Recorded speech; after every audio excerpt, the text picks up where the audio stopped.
میرا نام کیرولائن ہے، میں ایک صحافی ہوں۔ میرے سوال کے 2 حصے ہیں۔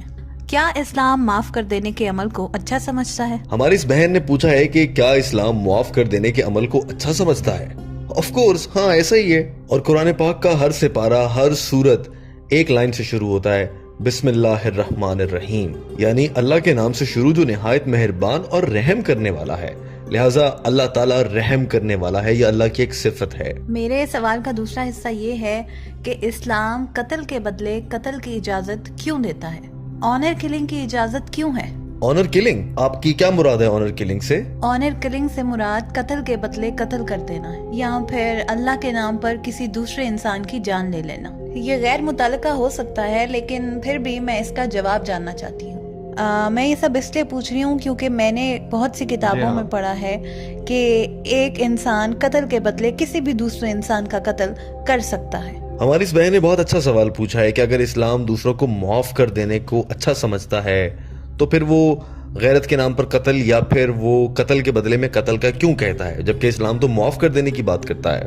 اگر آپ قرآن پاک کی سورہ بقرہ کے چیپٹر نمبر 2 اور آیت نمبر 178 کو سمجھیں تو اس میں قتل کے بدلے کی بات کی گئی ہے، قتل کی سزا کی بات کی گئی ہے، اور اس کی بنیاد قصاص رکھی گئی ہے۔ اور اللہ تعالیٰ قرآن پاک کی سورہ مائدہ چیپٹر نمبر 5 آیت نمبر 32 میں فرماتا ہے، اگر کوئی انسان کسی دوسرے انسان کو قتل کرتا ہے، بھلے وہ مسلمان تھا یا غیر مسلم تھا، تو یہ پوری انسانیت کا قتل ہے، سوائے اس کے کہ وہ کسی کو قتل کے بدلے قتل کر رہا ہو یا پھر زمین میں ہونے والے فساد کو روکنے کے لیے قتل کر رہا ہو۔ لہٰذا قرآن پاک کے مطابق اسے قانون سمجھا جا سکتا ہے کہ اگر کوئی انسان دوسرے انسان کا قتل کرتا ہے تو گویا اس نے پوری انسانیت کو قتل کیا، سوائے 2 مواقعوں کے، یا تو یہ قتل کا بدلہ ہو یا پھر زمین پر فساد برپا کر دینے والے کا قتل ہو۔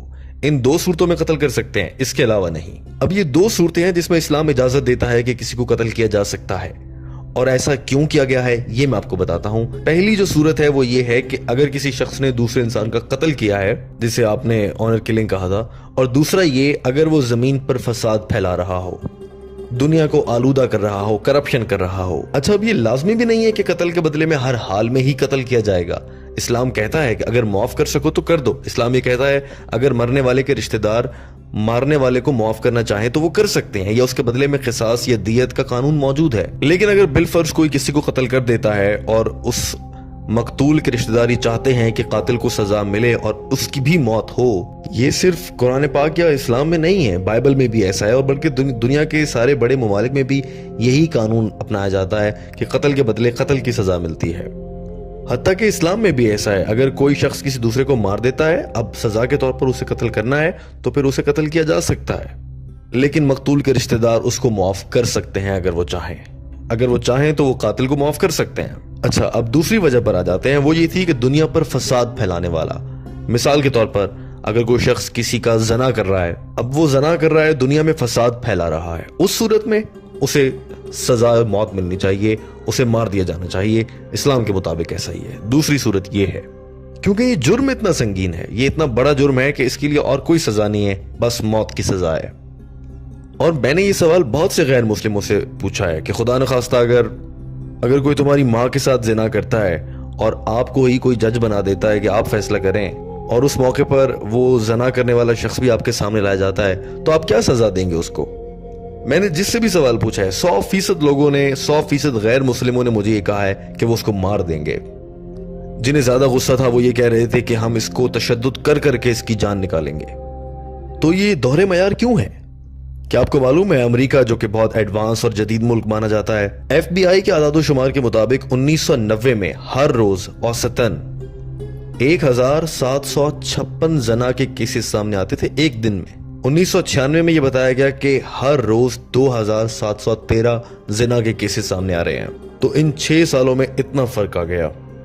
اس حساب سے اگر دیکھا جائے تو امریکہ میں ہر 32 سیکنڈ بعد ایک عورت کے ساتھ کوئی شخص زنا کرتا ہے زبردستی۔ ہم لوگ اس ہال میں پچھلے 3 گھنٹے سے موجود ہیں، اس دوران امریکہ میں اب تک 300 سے زیادہ زنا ہو چکے ہوں گے زبردستی۔ لہٰذا اسلام میں حجاب کا نظام ہے جو میں اپنی اکثر گفتگو میں بتاتا ہوں، جب کوئی مرد کسی عورت کو دیکھے تو وہ اپنی آنکھیں نیچے کر لے عورت کو چاہیے کہ وہ حجاب کرے. اس کے باوجود اگر اس کے ساتھ کوئی ریپ کرتا ہے, زنا کرتا ہے, زبردستی کرتا ہے, تو پھر اس کو سزا ملے گی. یہاں تک کہ امریکہ کا قانون کہتا ہے کہ 7 سال کی قید جو ہے زانی کو دی جانی چاہیے. لیکن بہت سے ایسے کیسز ہوتے ہیں کہ وہ رہا ہو جاتے ہیں. لیکن اس طرح کے جرم میں جہاں پر جنسی زیادتی کی جاتی ہے, زبردستی ریپ کیا جاتا ہے, اس میں ہر کوئی یہی چاہے گا کہ ذمہ دار کو قتل کر دیا جائے. سارے 100% غیر مسلموں نے ایسا چاہا ہے. بس ایک شخص ایسا آیا جو بہت سمارٹ بن رہا تھا, اس نے یہ کہا کہ میں اس کو 5 سال کی قید کی سزا دوں گا, اور قتل کی اس نے بات نہیں کی. تو میں نے اس کو بتایا کہ بھائی میرے 95% ایسے زانی قیدی ہوتے ہیں جب وہ جیل سے چھوٹ کر آتے ہیں تو وہ پھر سے دوبارہ سے ریپ کرتے ہیں اور پھر انہیں جیل میں لایا جاتا ہے. لہٰذا اگر خدا نخواستہ آپ چاہتے ہیں کہ آپ کی ماں بہن کے ساتھ زنا ہو تو پھر آپ ایسا چاہ سکتے ہیں, مجھ سے ایسا برداشت نہیں ہوگا. لہٰذا بس یہ 2 صورتیں ہیں جس میں اسلام قتل کرنے کا حکم دیتا ہے, اور وہ میں نے آپ کو سمجھا دی ہیں. مجھے امید ہے کہ آپ کو میرا جواب سمجھ آ گیا ہوگا.